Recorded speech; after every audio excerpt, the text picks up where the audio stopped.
The clouds parted over the Isles of Boreas. It was time to choose. The rebellion was in trouble. Ravens were scouting for the secret rebel base. They needed a game changer. Pieces of the Sky Ripper had surfaced. Renato knew that using it could go catastrophically wrong, but he was sure he could figure out how to use it safely. Also, a temple had risen out of empty desert. The Emperor had brought the Sky Ripper pieces up out of ancient burial by his obscene rituals. Could this be where the Iblis Stone was hidden? Someone better get it before he does, thought Renato. On the other hand, his old friend Lapino needed rescuing. Lapino was no game changer, but could Renato really leave an old friend to the Ravens?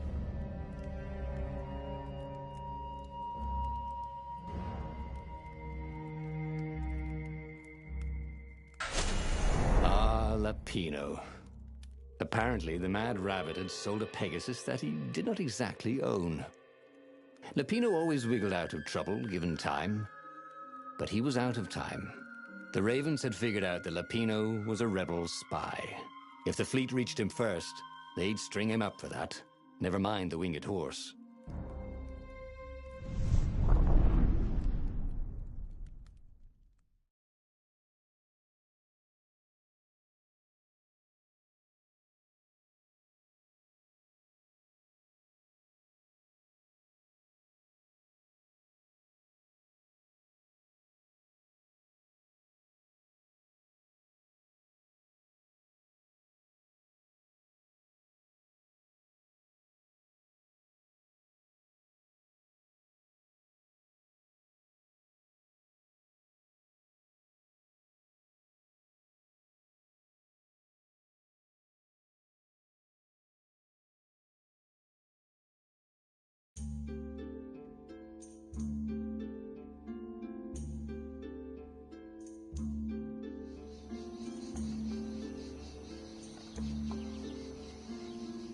Lapino had apparently managed to confuse the judge by arguing that he hadn't actually stolen a winged horse. He'd only sold it. But wait, where was the prison? The village was empty. Had everybody fled the Ravens?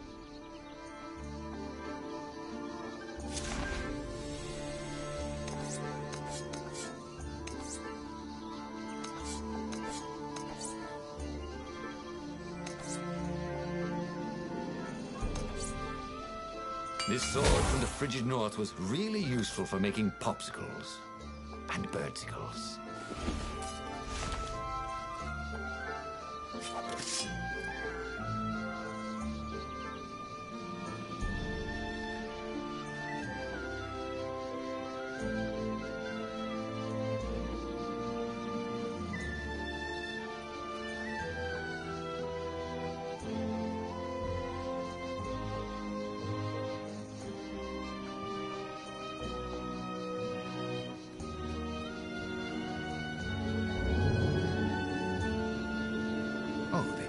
Ought to put a railing on this thing, he thought.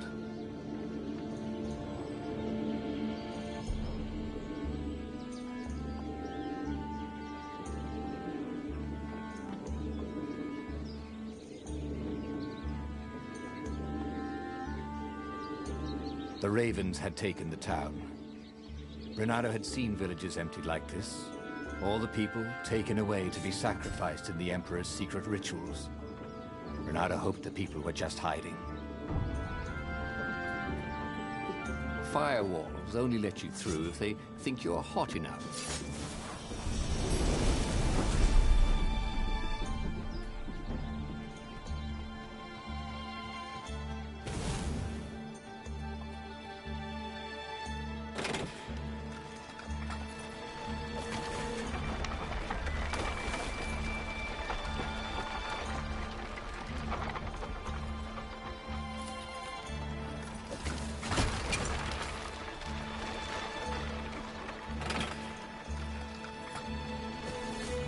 Renato wondered idly if people who had built these poles had really, really long tentacles.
That could come in handy in a pinch.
Ravens were landing everywhere.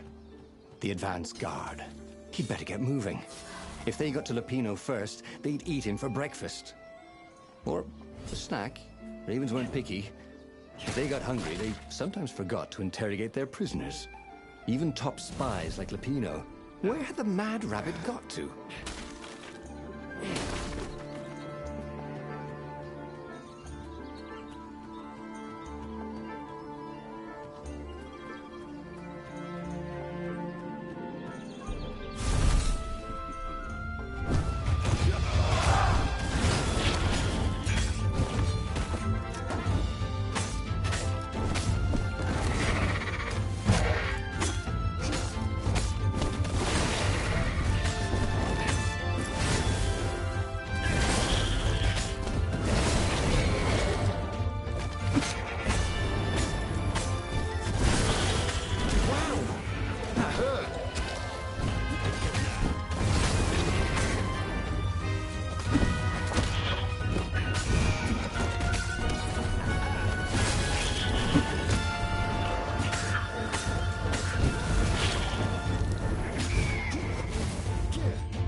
Burned fur. His.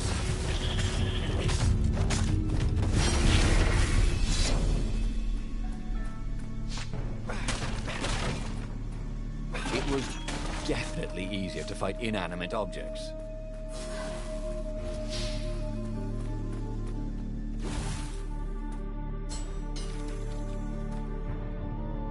Dirty and bloody, Renato finally reached Lupino.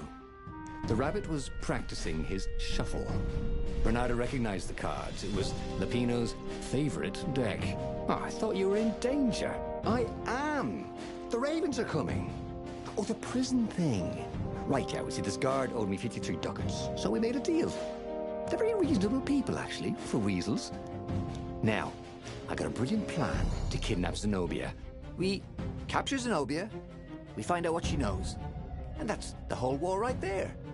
Easy peasy, lemon squeezy. Capture the Emperor's greatest general, who happened to also be a deadly sorcerer, and, oh, his only daughter? That would be worth it. And it would be nice to see her. He'd always had a soft spot for her. And he felt sure she had one for him. On the other hand, he could still get to the core of the Sky Ripper, even if he couldn't get the whole thing. It must have great power.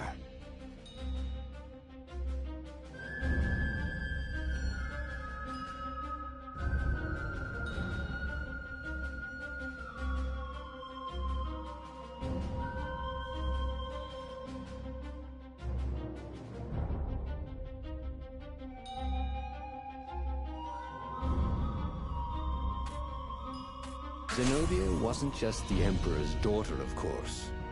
She'd been Renato's best friend in Sword Fu school. And you're still mad for her. The rabbit reminded him. The rabbit had a point. And Renato had a feeling she'd want to see him again.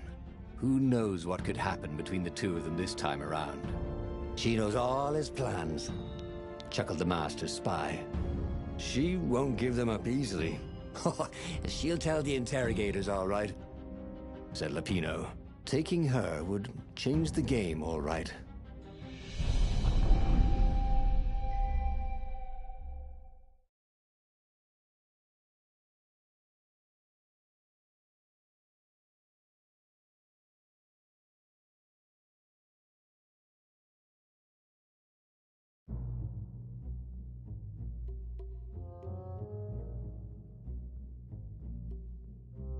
The city was already under Zenobia's control.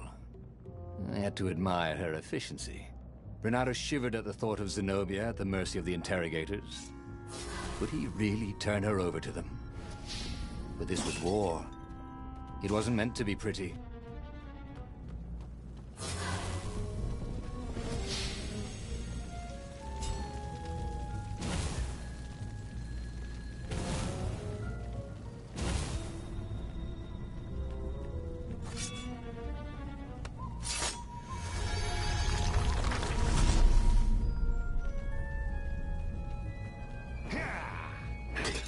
If they didn't want their things broken, they really ought to make them stronger.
Ready to take on new powers.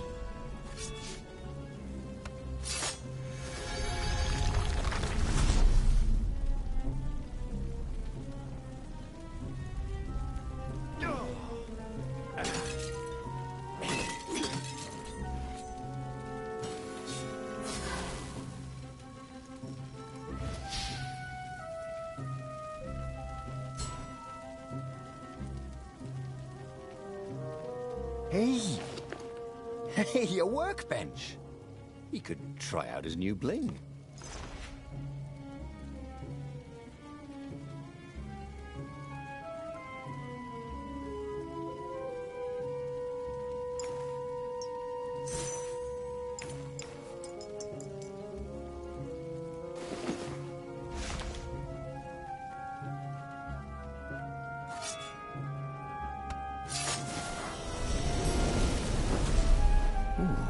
What's there?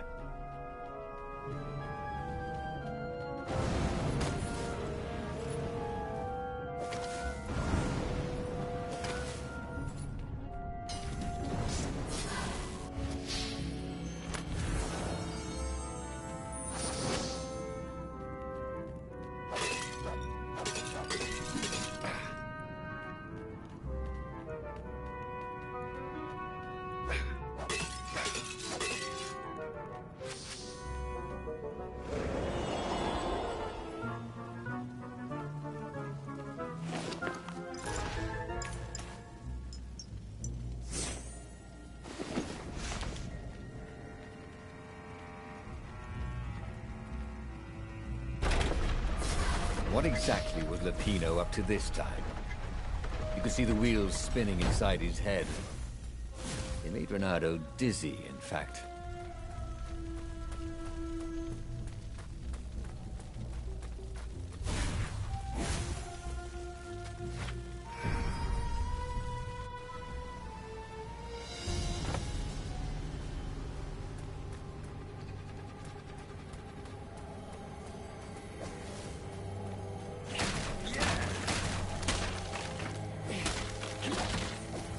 Renata felt a little better.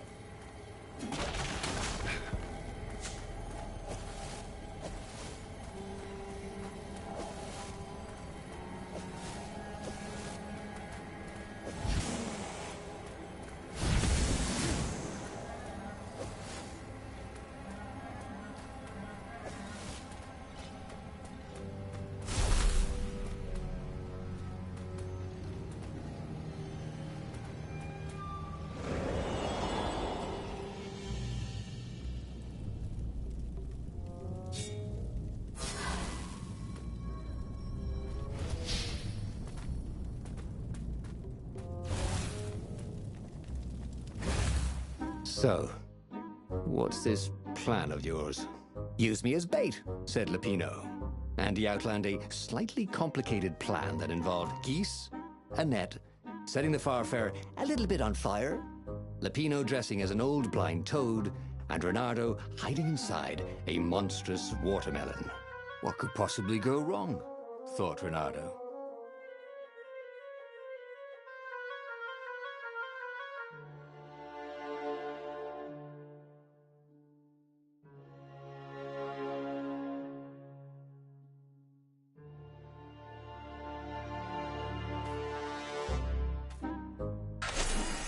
Oh, this is gonna be fun, said Lupino, as he ran to go set up his marvelous plan.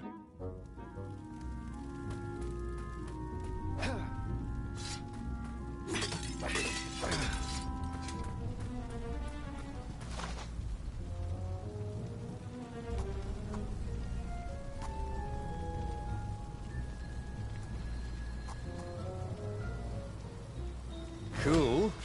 Wish I could do that.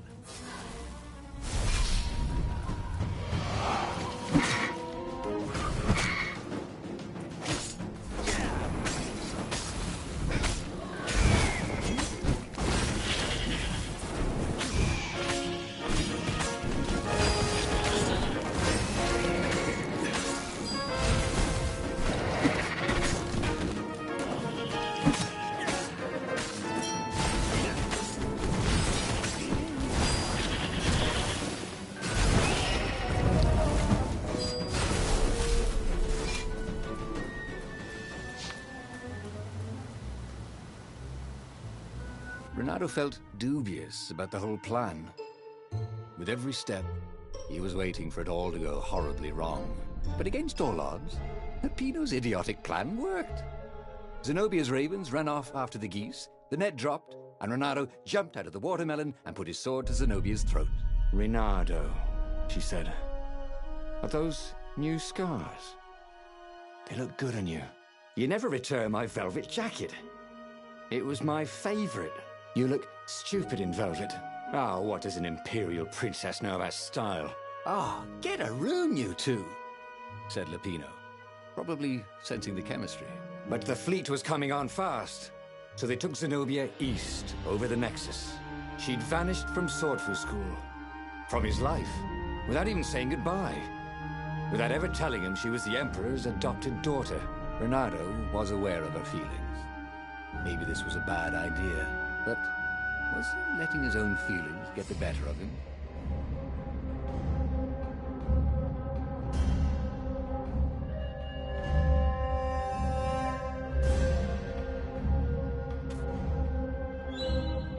Ah, Lupino was right, Reynardo thought reluctantly.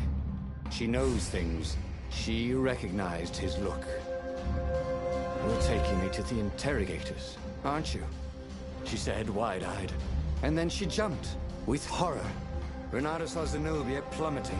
Then he saw the Nexus below them. Cats always land on their feet. Ah, she'll head for the Imperial outpost, yelled Lupino. You have to catch her.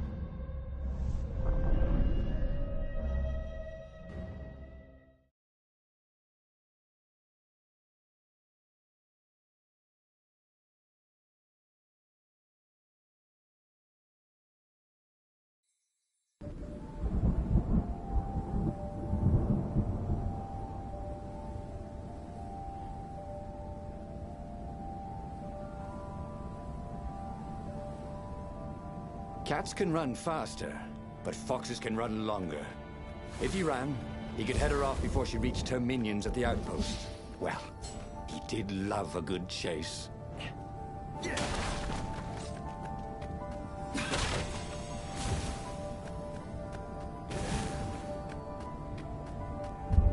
Renato wondered if his future self had commissioned these poles.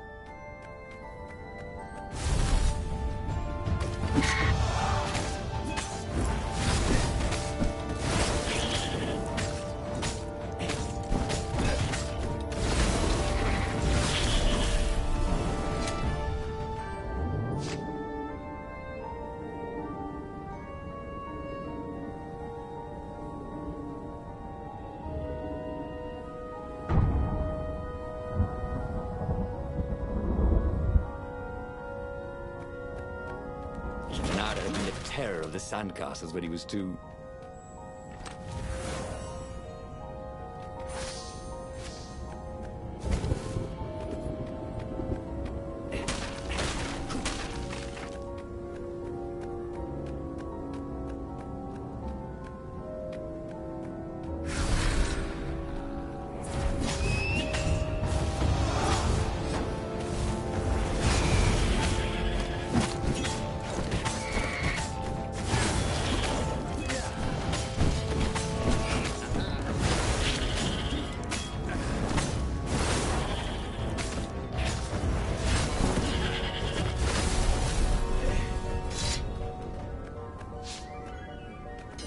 He was closing on her. He could smell her fear. He tried not to think about the interrogators at the secret base. What did they do to her? Maybe it didn't have to end that way. Maybe he could talk to her. But, after all, there were worse things the Imperials had done to friends of his.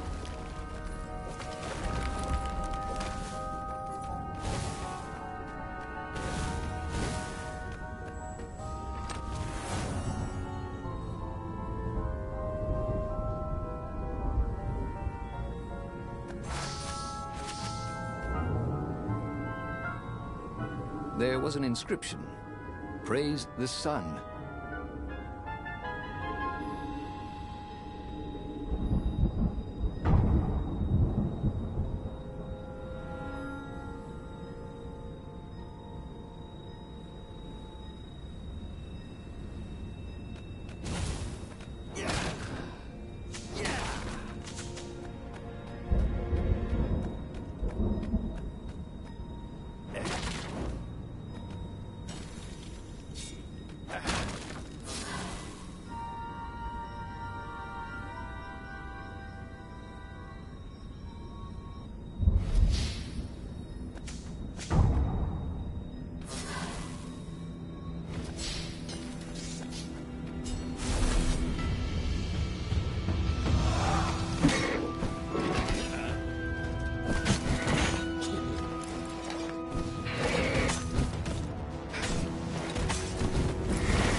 Renato reached the outpost.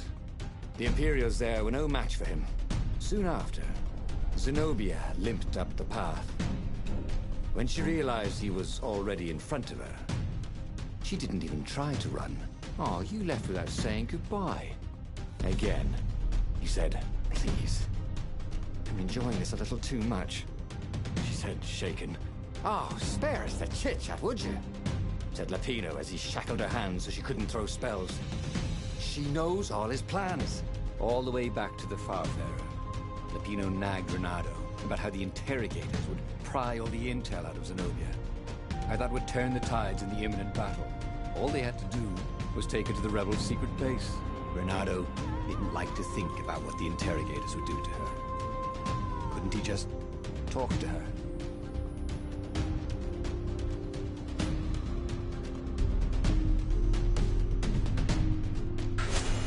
As they reached the ruins, Renato could see ravens everywhere, searching for the rebel base. They'd have to hide the Farfarer or go on foot. What if we get separated? Asked Lapino. For once, thinking ahead. I'll show you a map to the base. Renato told Lapino. Renato, don't do this, said Zenobia. We were friends once. We... Shut it, witch, or I'll shackle your mouth too, said Lapino. And then, a few moments later, they touched down.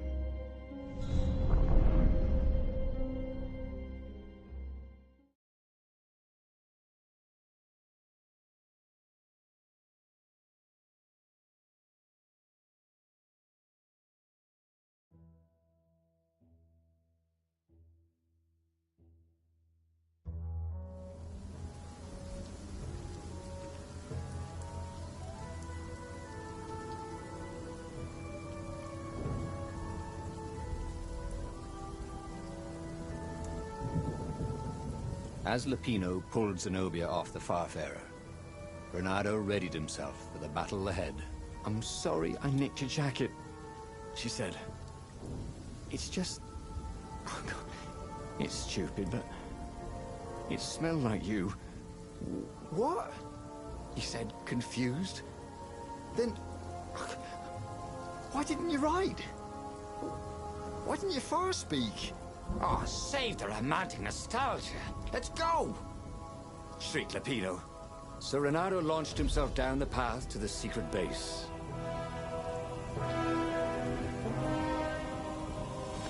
Once, he found a Superman issue #1 in mint condition in a jar he'd broken. He planned to keep breaking things until he had the whole series.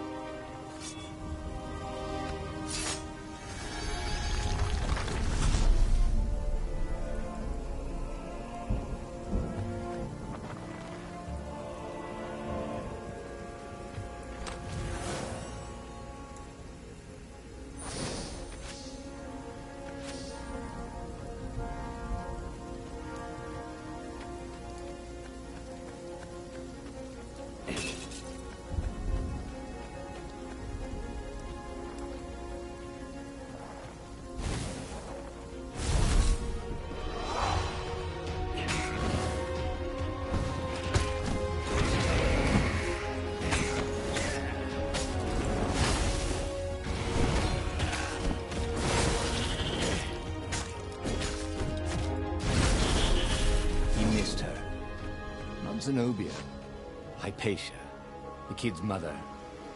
Renato had never thought he'd date a librarian. He'd always figured himself for the barmaid type. But then, he'd never figured the library of Ubar would have comic books, or that Hypatia would know anything about them. He missed her.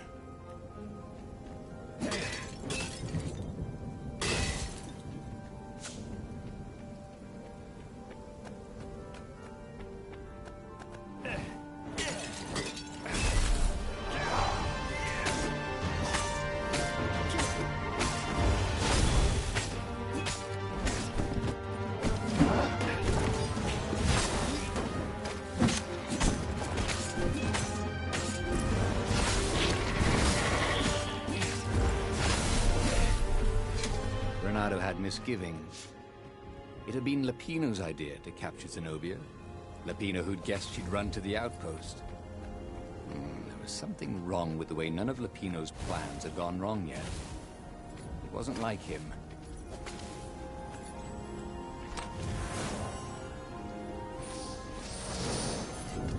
He'd once met a pirate captain who used hooks to get around his ship.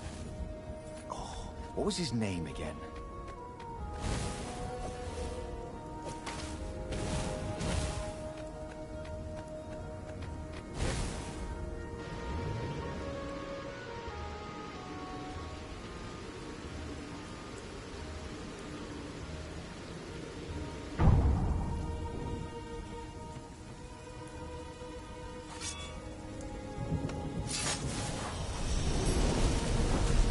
There was a pleasant breeze coming through that door.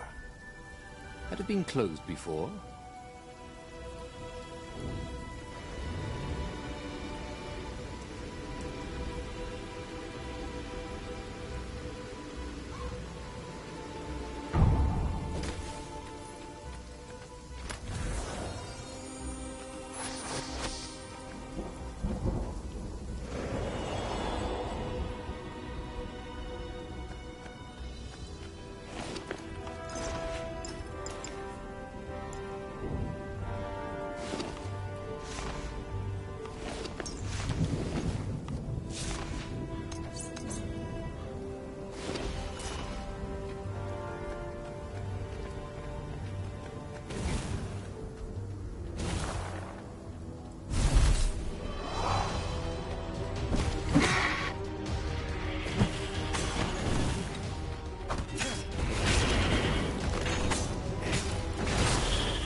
They caught their breath.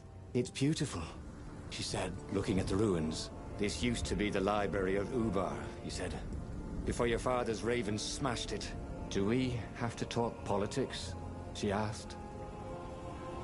That's not how I want to remember you, she said with an odd, wistful look at her face. She was as beautiful as she'd ever been, and as brave. Lapino huffed. They got back on the trail.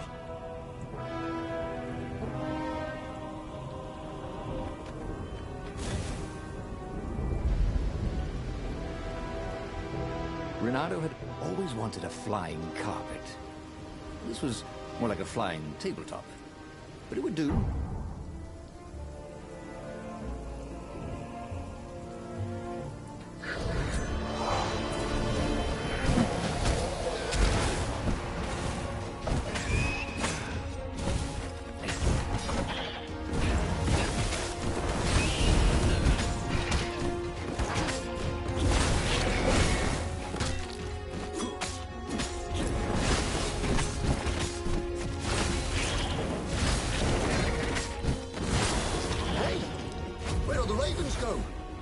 The live ones, I mean.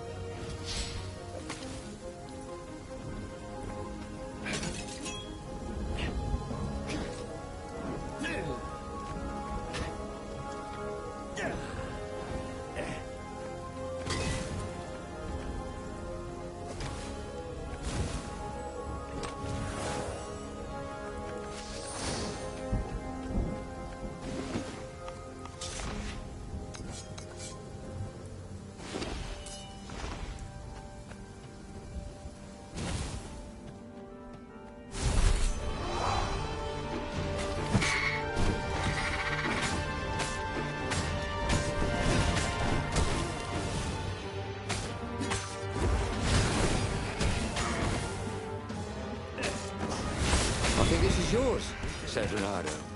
He couldn't hear his enemy's answer.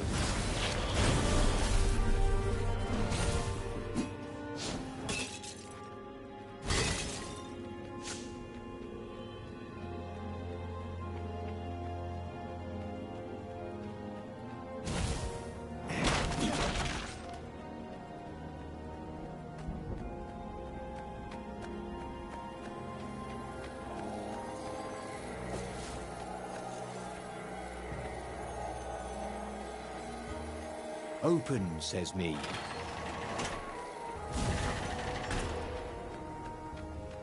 The long stairs. So he was close to the rebel base. Nothing was on fire. So far, so good.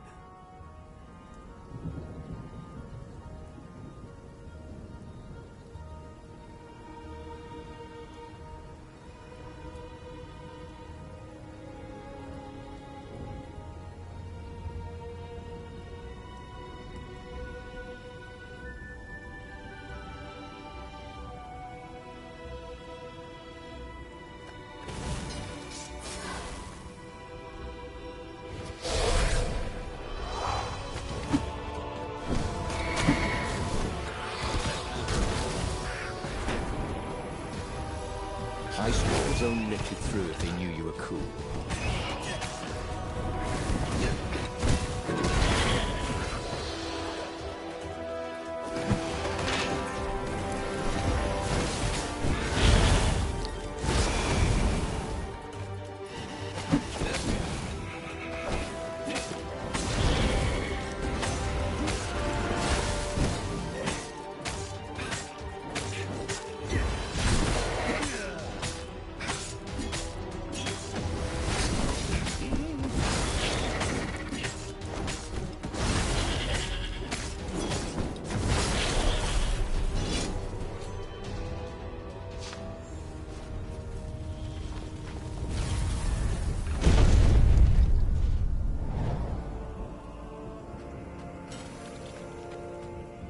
That is a very cool sword, thought Lara. No, seriously. He couldn't feel his paw anymore.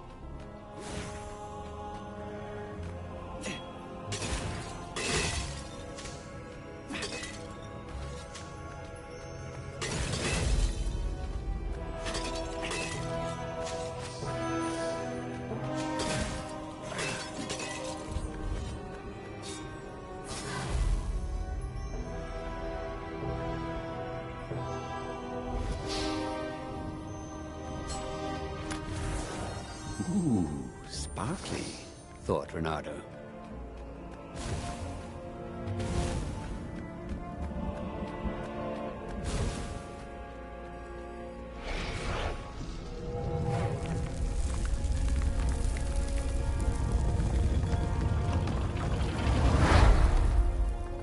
As they made their way to the secret rebel base, Renato felt strange. Zenobia was his prisoner, yet somehow she felt more like an old friend. He wanted to tell her all his secrets, but suddenly the ruins lit up with thousands of fireworks. There was a thunderous roar and dust rose. The caves were collapsing. The caves! "You've been playing me?" Renato said, and he stared at Zenobia. I'm sorry, she said, and she seemed almost embarrassed. Then, everything went dark.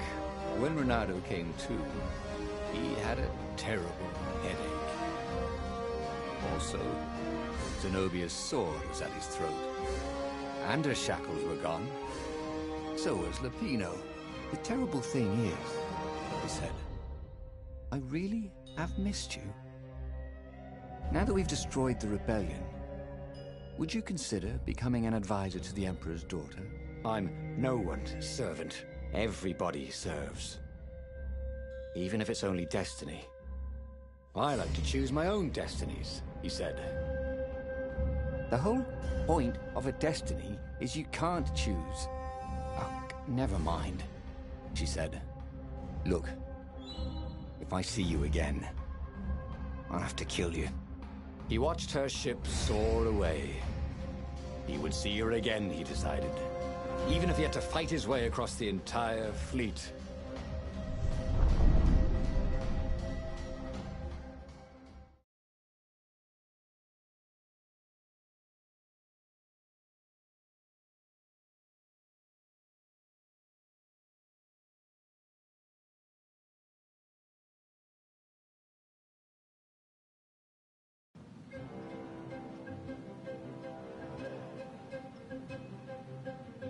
The Imperial fleet was cleaning up the few rebel remnants. For only a moment, he thought about running. But heroes don't run, even when the world is against them. Even when their cause is hopeless, and their efforts futile, and pointless, and useless, and death painful and guaranteed. He's decided to stop thinking for a while.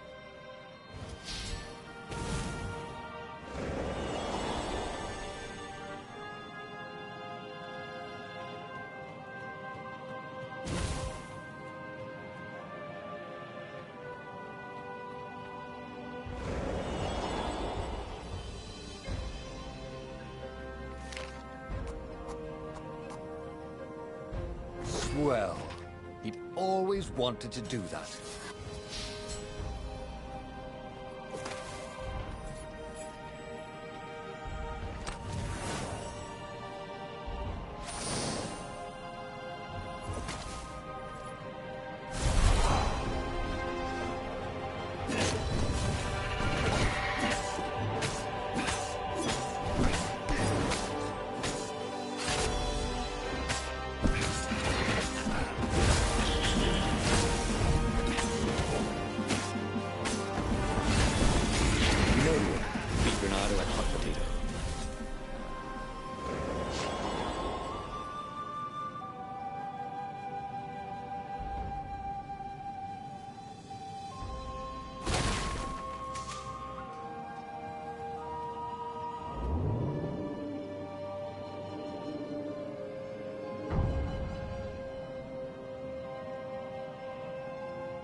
Oops, thought Renato.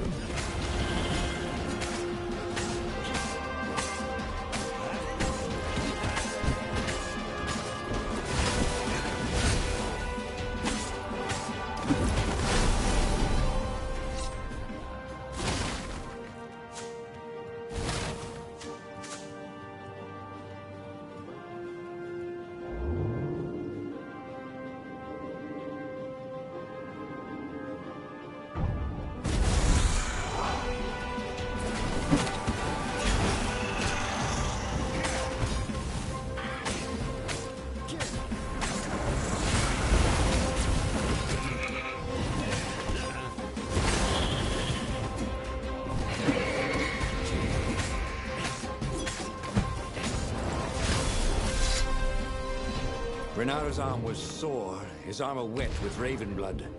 He was tired of death. But death was not yet tired of him. The rebels were losing. Badly. In some other universe, Renado thought, he and Zenobia had left Swordfu School together, taken other names and sailed off into the mists. But not this Zenobia, and not him. For him, there was nothing to do but forge ahead. Kill the Emperor and end this.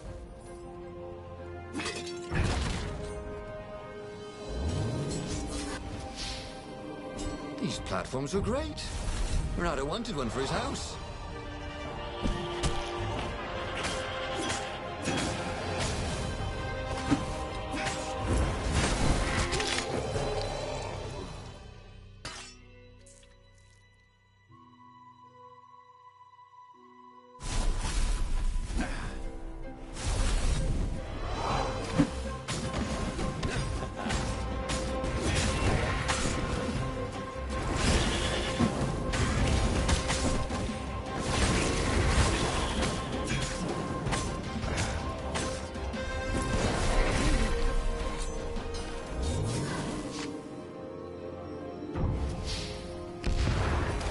There were more pylons he could use the hook on. Really needed to construct additional pylons.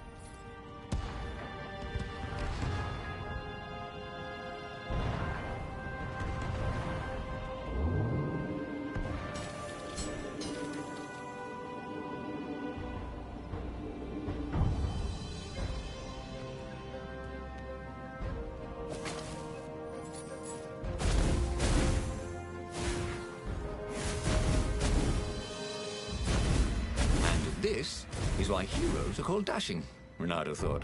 See? Dashing? Get it?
At last, he reached the Emperor's ship.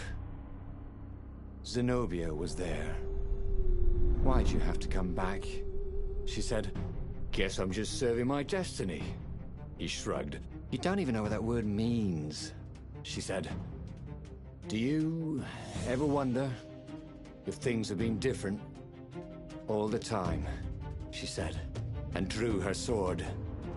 In the end, Renado lay bleeding out on the deck. Zenobia sat by his side, upset. "What are you so upset about?" he asked. "You wouldn't understand. Why didn't you tell me you were going to leave school? I was afraid you'd convince me not to. I guess I'll have to buy you a drink in the halls of the Valiant then, he told her. And then he was gone.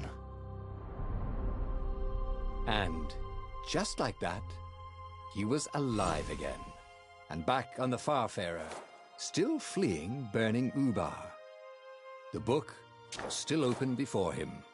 So, the book was a portal. It took you to the future, when your destinies would branch. He had failed and died 3 times, and he hadn't learned anything new this time. He'd done the same thing twice, yet expected a different outcome.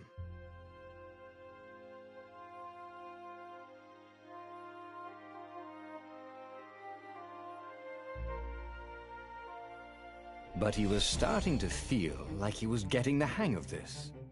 There was a way through to victory. He could feel it. He just had to keep running the path of destinies. With that, the book fluttered back to the beginning, and he fell into it.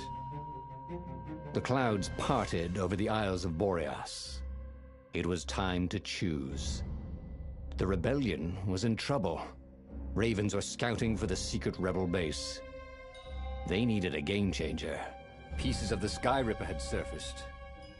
Bernardo knew that using it could go catastrophically wrong, but he was sure he could figure out how to use it safely. Also, a temple had risen out of empty desert. The Emperor had brought the Sky Ripper pieces up out of ancient burial by his obscene rituals. Could this be where the Iblis Stone was hidden? Someone better get it before he does, thought Reynardo. On the other hand, his old friend Lapino needed rescuing. Lapino was no game changer, but could Reynardo really leave an old friend to the Ravens? The island was windswept desert. No one went there except ostriches and ostrich hunters. The Iblis Stone. It sounded ominous. It sounded powerful. If the Emperor was searching for it, it must be dangerous. And so, Reynardo went ostrich hunting.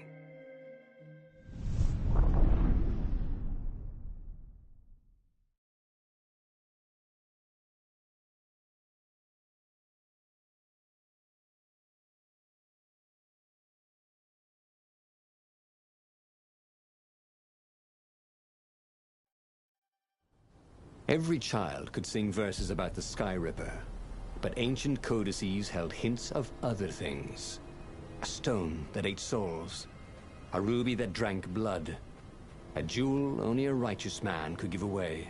Were all these things the Iblis Stone? Long hidden in a buried temple? Another ancient item that was only resurfacing now? Drawn up from the deeps by the Emperor's horrific rituals?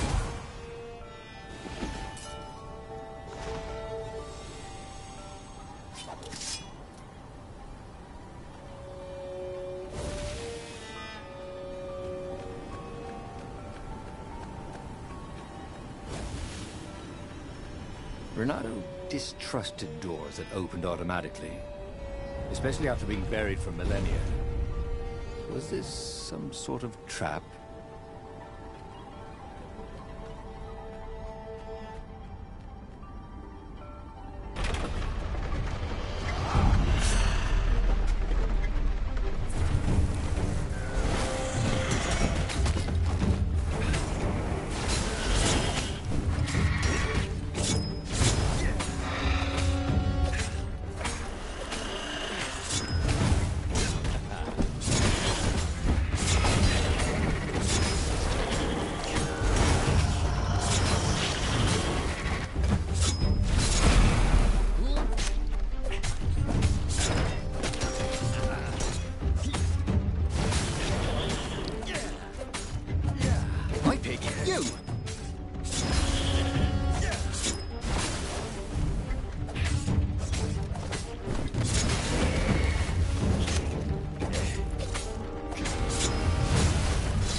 Frustration. They were still searching for a way in. Good. Then he hadn't come too late.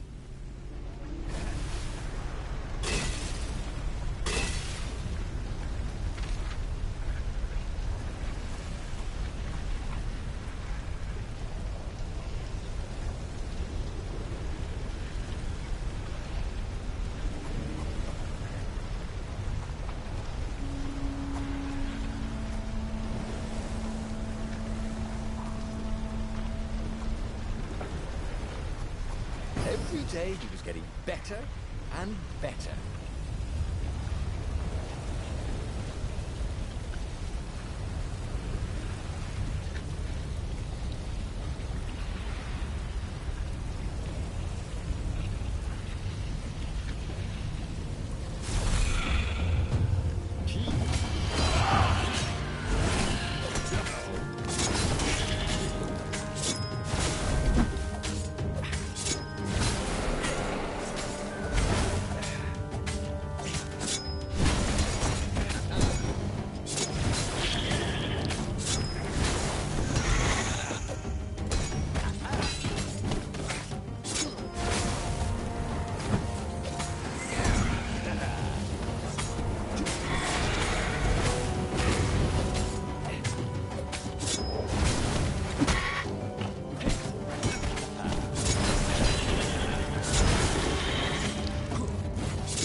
Well, they really needed to redecorate anyway.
That was always a rush.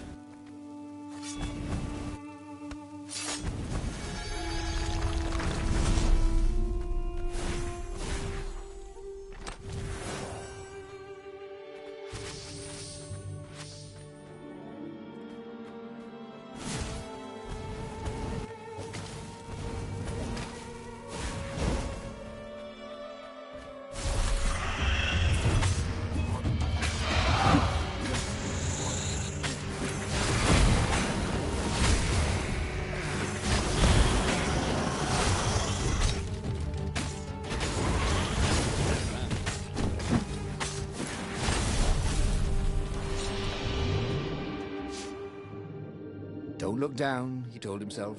Don't look down.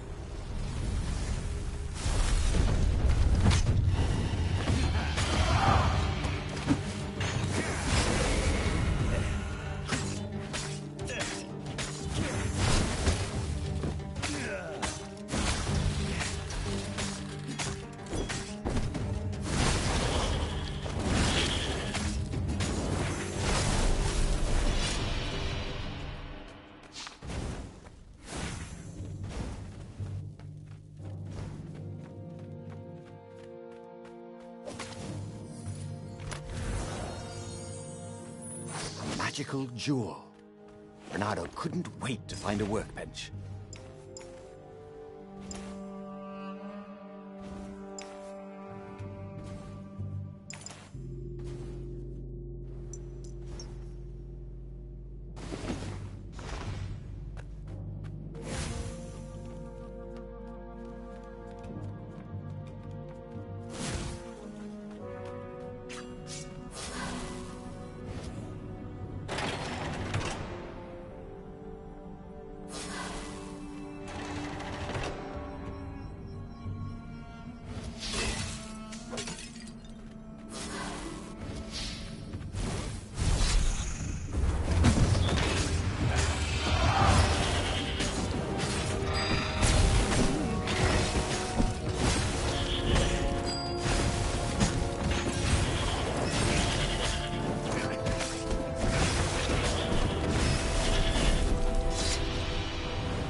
The Ravens at least could not get past this point.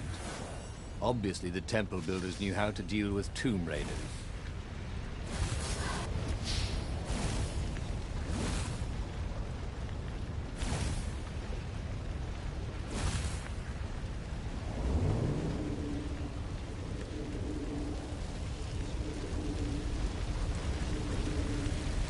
Renato hated cannon traps. Also, who reloaded these things anyway? He never figured that part out.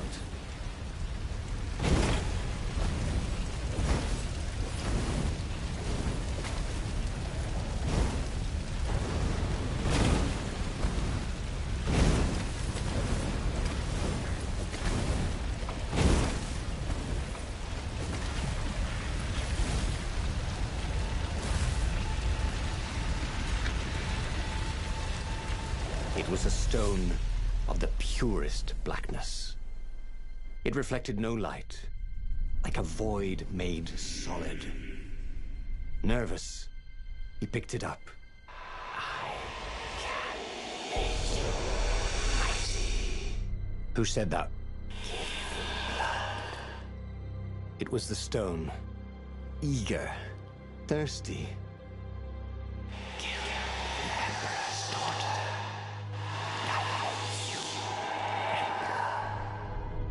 That seemed tempting and terribly wrong. Zenobia was the Emperor's greatest general and a potent witch.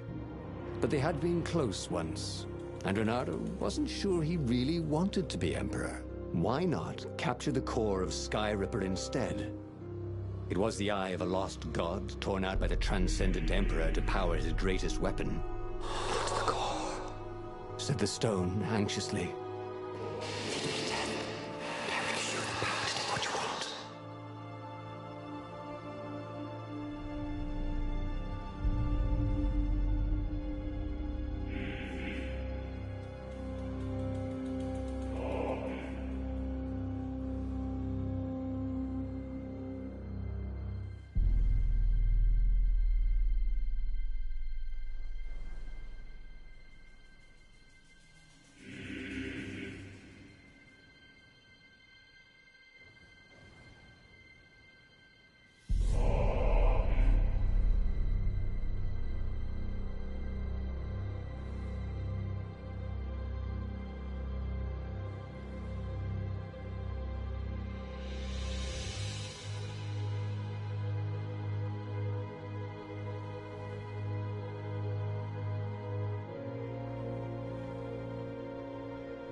Was he listening to a talking rock? Ah, but the rock had a point. If the stone could truly turn him into a powerful warrior, he could defeat the Emperor with the very weapon the wicked old toad had sought for himself. To be a hero, you had to sacrifice old friends sometimes, especially when they've become enemies.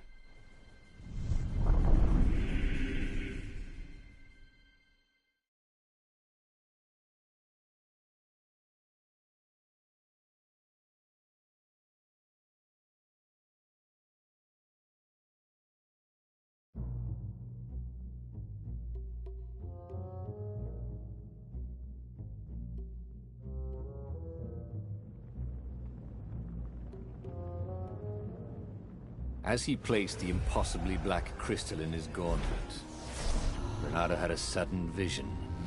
Charred fields covered in dead ravens below a black sun. Was it the time of the lost gods before the Transcendent Emperor? Was it the future? Feed souls, it whispered. Take the power. He could feel the stone's hunger for souls, its thirst for blood. All right, I get it. This was going to be interesting.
chest was really horrible.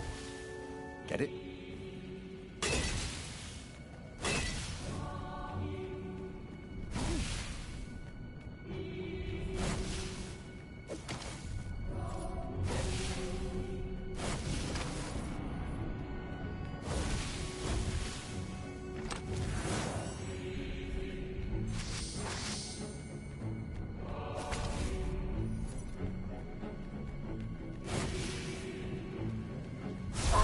Long live the Emperor! Called the ravens.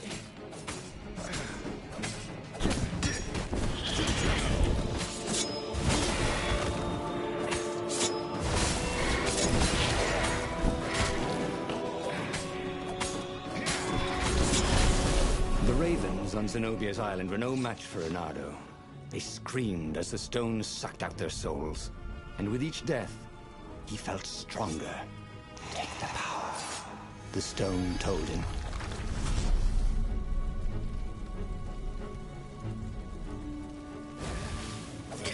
Reynardo, smash!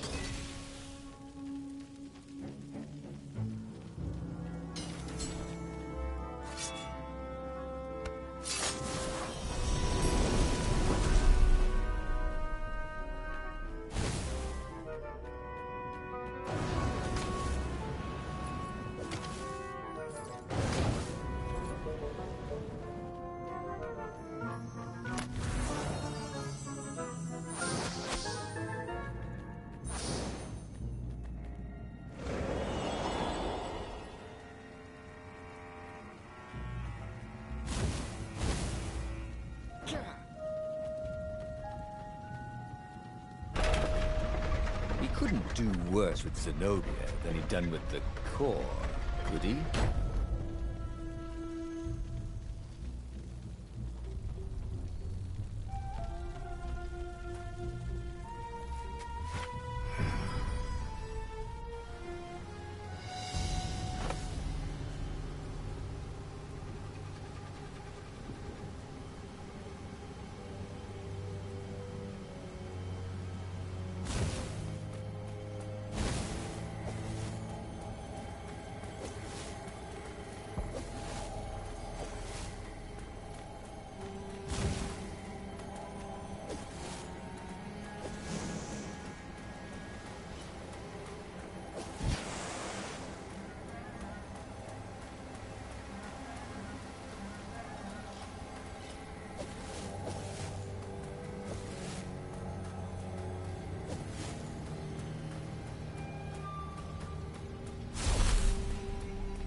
Zenobia was waiting for Reynardo.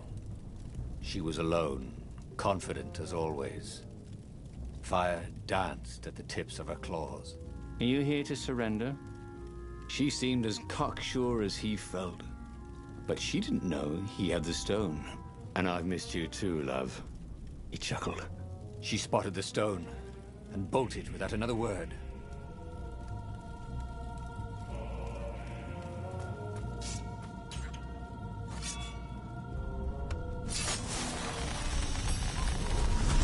The new pathway made Reynardo curious.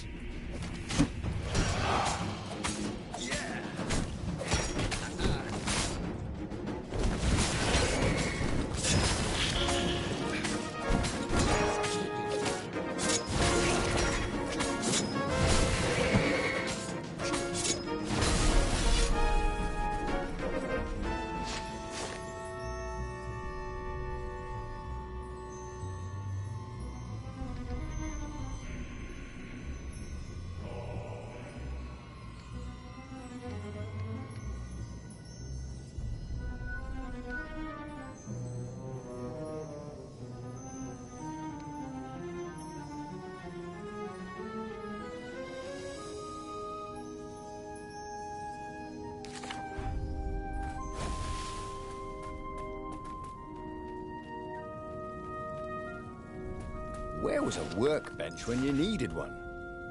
Oh, never mind.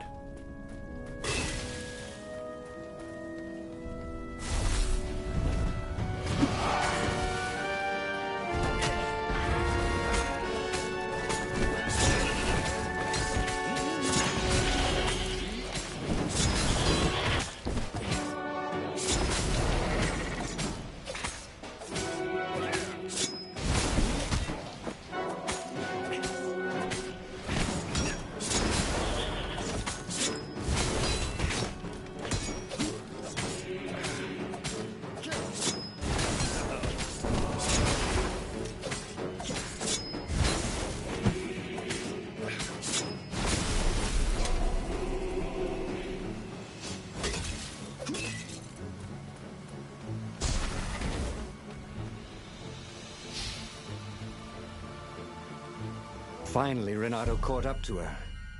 He had never seen her scared before. At school, she'd been the determined, brave one. Now her eyes were wide, frightened. He didn't like seeing her this way.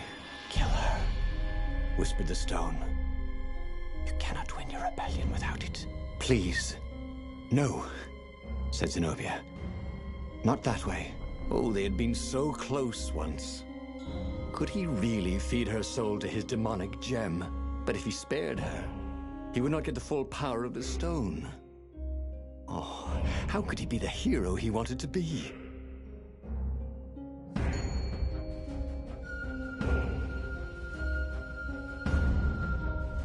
With a flick of his wrist, he slashed Zenobia's throat.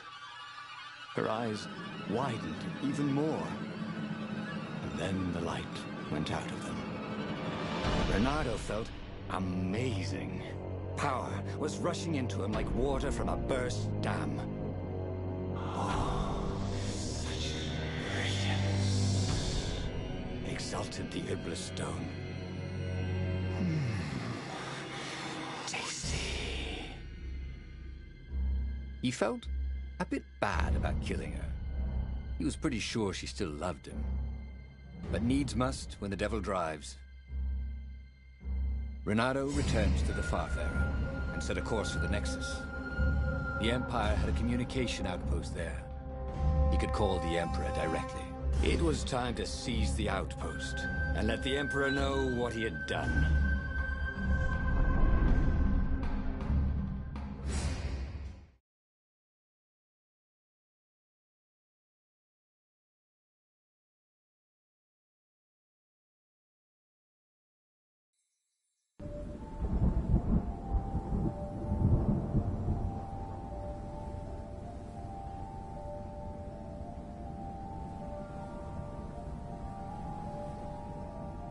The Nexus was beautiful.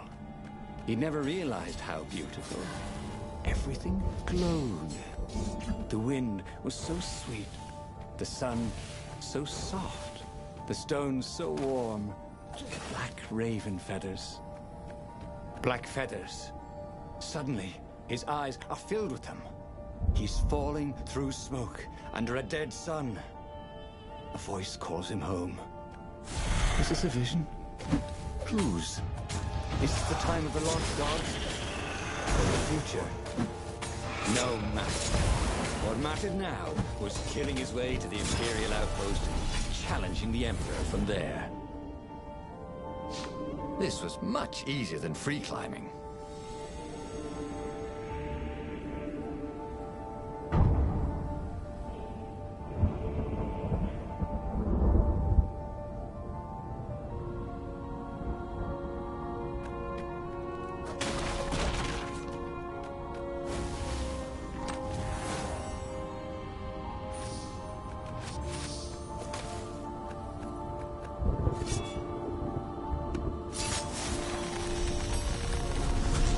Or I could go that way, he thought.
Of power. Ooh, he didn't find those every day.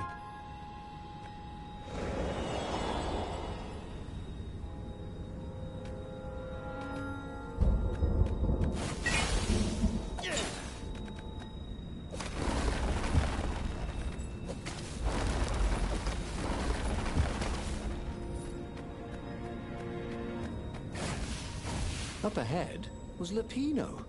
What was he doing here? Bernardo! Hey, buddy! Hey there, old buddy! Please don't kill me!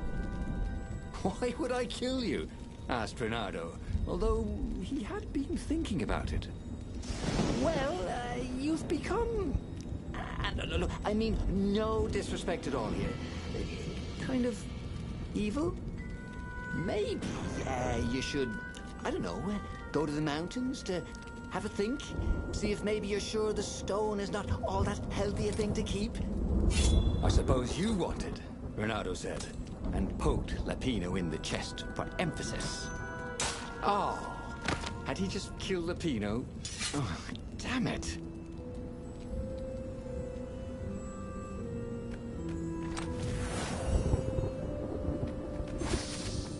This chest was really awesome.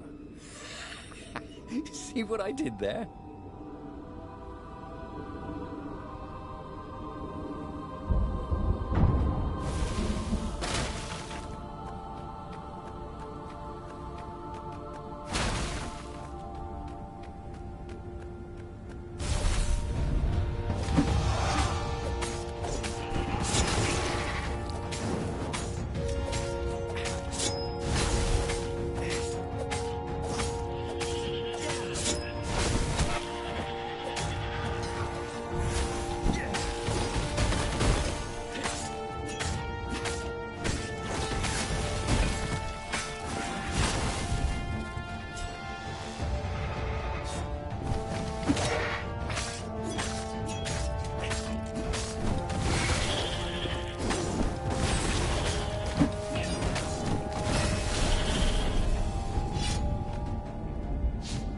Bernardo rampaged through the Imperial outpost like a water buffalo rampaging. At the last moment, he remembered not to kill the Farspeaker Toad. After all, he wanted a word with the Emperor. But there was only silence. The Emperor was scared, like little girl. Well, he would gather the rebel army and slaughter the Imperial fleet. Yes! Applauded the Iblistone. Tremendous. Then the Emperor would have to answer his Farspeaker, wouldn't he? Who are you? Asked a distant voice that sounded uncomfortably like Zenobia. What have you become? The mountains. Go to the mountains, urged another that sounded a bit like Lapino.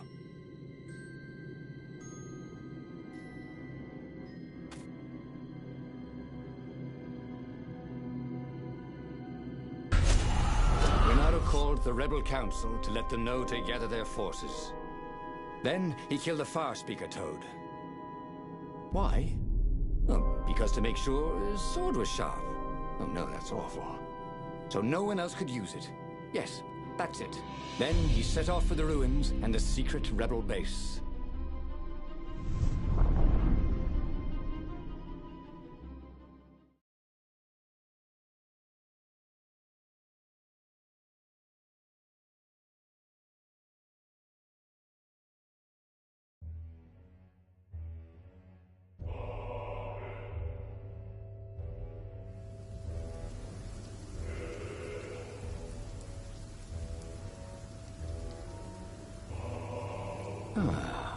The ruins were crawling with ravens. Probably looking for the secret base, Bernardo thought. But then he realized they're probably looking for me. They must be very scared of me. Well, here I am. You are the honest warrior ever, whispered the Iblistone. And he had to agree with it, for once. Who was as good as Bernardo?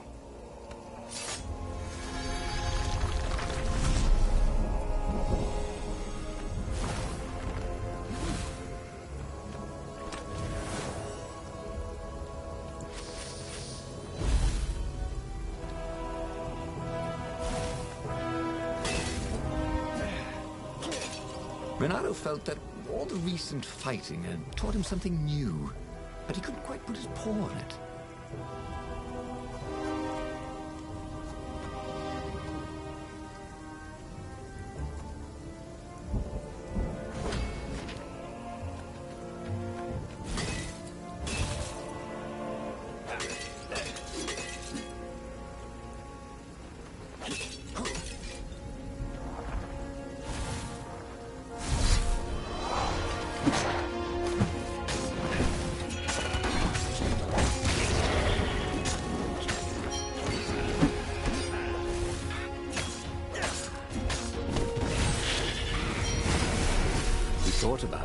Hypatia. Oh, she'd been an amazing rabbit. She could talk to him about comics, and talk to her son about history and battles, and talk to scholars about the ancient tomes hidden deep in the vaults of the library of Ubar. Oh, Renato really missed her.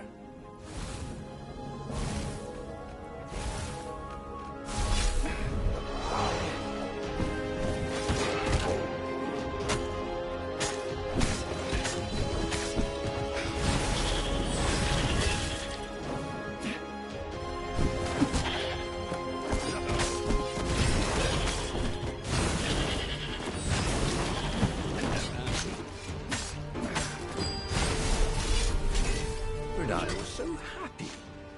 The stone was the best friend he'd ever had. Really, who would bury such a treasure in the desert? Soon, he'd go rally the rebellion and usher a new age for the islands of Erda.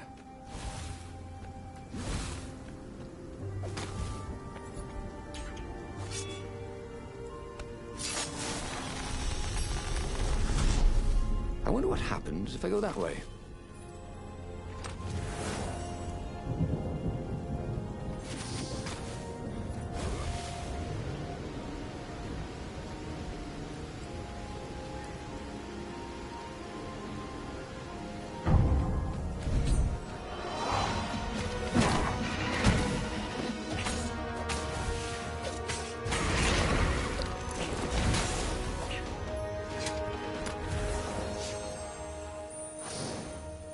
Renato remembered when he'd first stolen one of these.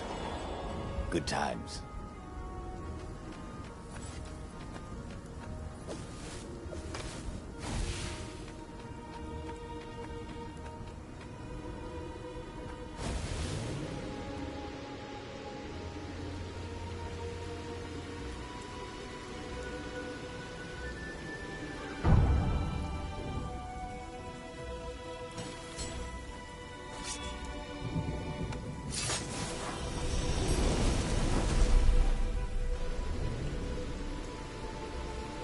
Imagine if you built a house on one of these things. Oh, that would be amazing. It would be like having a boat.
Urged the stone.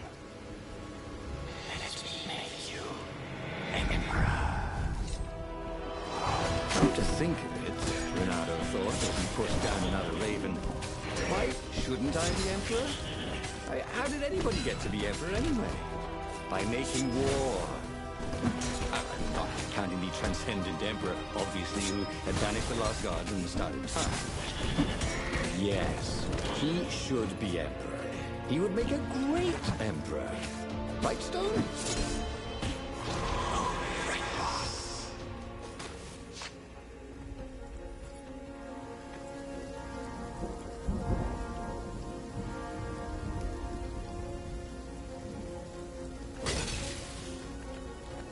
He felt like Tarzan.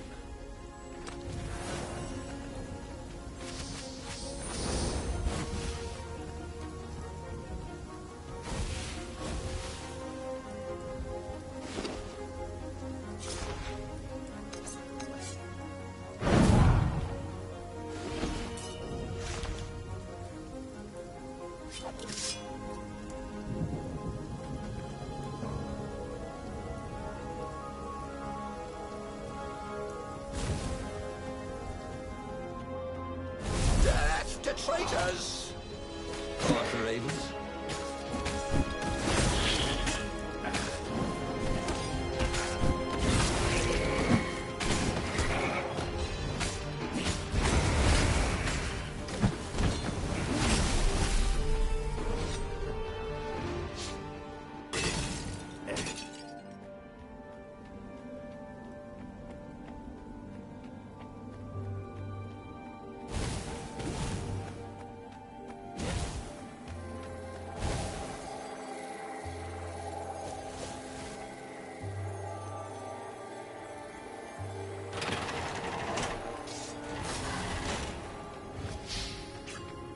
The long stairs.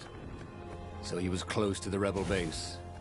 Nothing was on fire. So far, so good.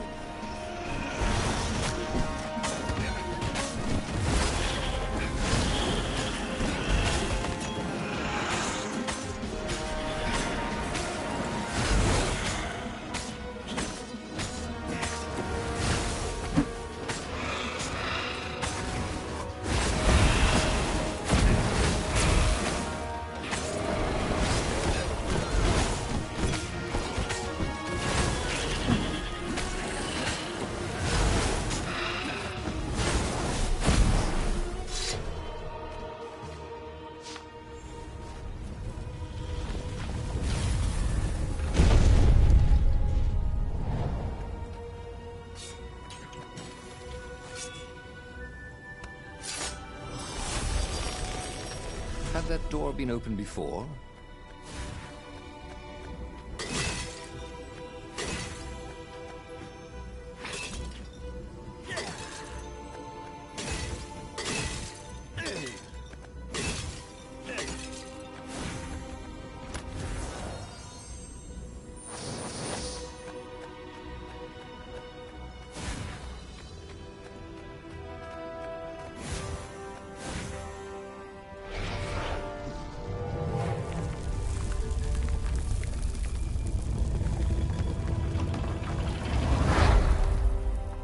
Renato strode into the council.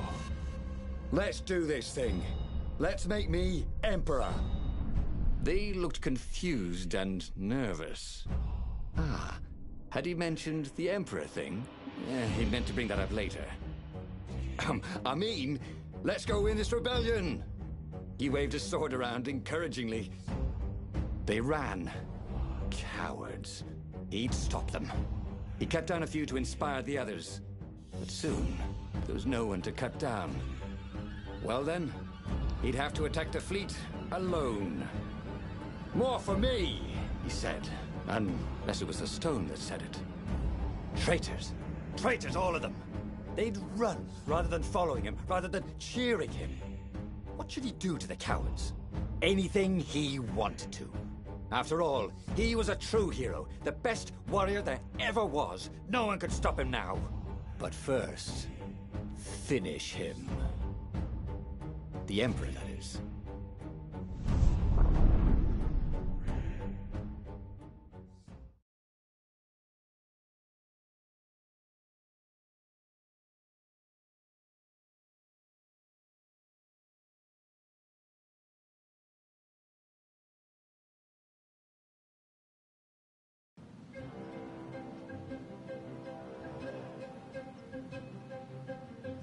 Where was the rebel fleet? They weren't even trying an assault. They were going to miss a day in history. The downfall of this dynasty, and a new one to take its place. He didn't have to kill all the ravens. He could enslave them. And enslave the toads too. All the animals would worship him as a god. For he had once been a god. They would willingly give him their blood and their souls. And the world would change. Would become familiar again.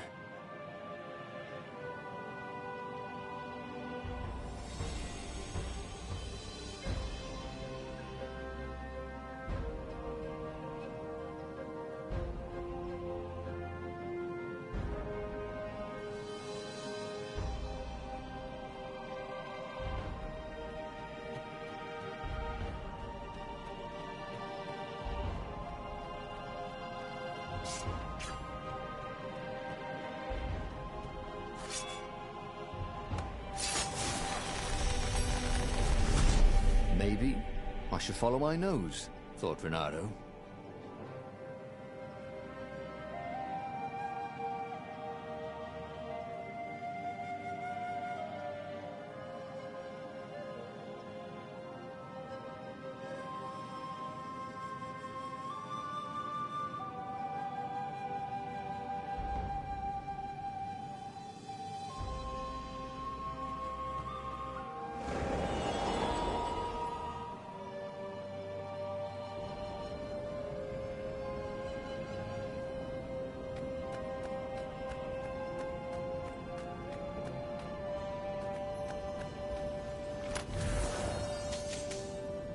His sword food teacher used to say power gems were cheating. Stupid old fart.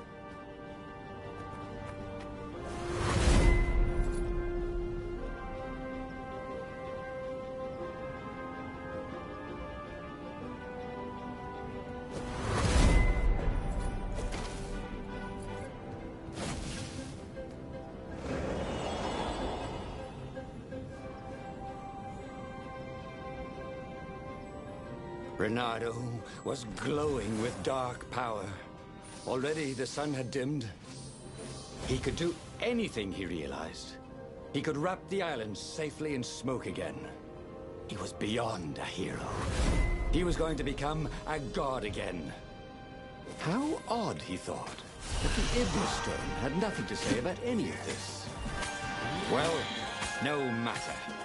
Once he killed this petty Toad Emperor, he would bring back the Black Sun.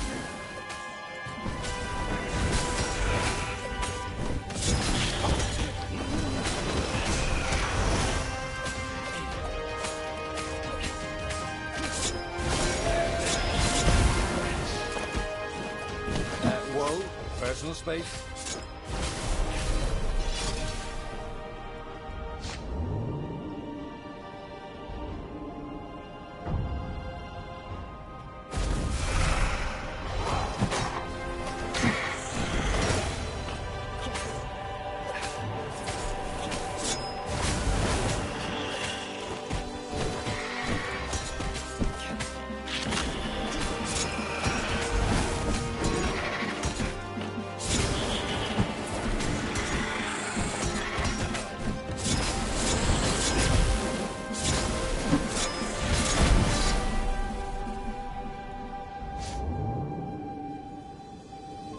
No skateboarding, the sign said.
He found the Emperor and the Council huddling by his ship, plotting. They saw him and cowered before him. Back to hell, fiend. Croaked the Emperor desperately. In the name of the Transcendent Emperor! Croaked the Speaker. They held some arcane items he didn't recognize. He simply flexed his will and sucked their souls out of their bodies. And Iblis exulted. It is finished. And the void that had been a mere stone on a sword expanded. It stretched and ripped like a vast womb. And a gaze, black and pitiless as the sun, passed through the void into the land. And so time ended. But he'd learned another true thing. The Iblis Stone was evil. It would try to corrupt anyone who used it.